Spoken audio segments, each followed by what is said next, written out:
আমার মনে হয় কোরআন যদি আজকে নাজিল হতো তাইলে এই লেডি হিটলারের নামও কোরআনে থাকতো। এটা আমার মনে হয়। তৎকালীন যুগে আবুল আহাব যা করেছে বিগত 16 বছর তোমার নেত্রী আবুল আহাবের চাইতে কম কিছু করে নাই। আবুল আহাব তৎকালীন যুগে ছিল বলেই তার নাম আসছে। আজকে যদি কোরআন নাজিল হইতো তাহলে তোমার নেত্রীর নামও কোরআনে চলে আসতো, ঠিক কি না?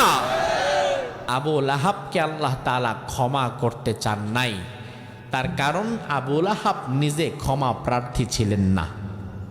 আর যে ব্যক্তি অন্যায় করার পরে লজ্জিত হয় না, ক্ষমা প্রার্থী হয় না, অনুতপ্ত হয় না, আল্লাহ তাআলা তার উপরে আরো 1000 গুণ বেশি রাগান্বিত হন।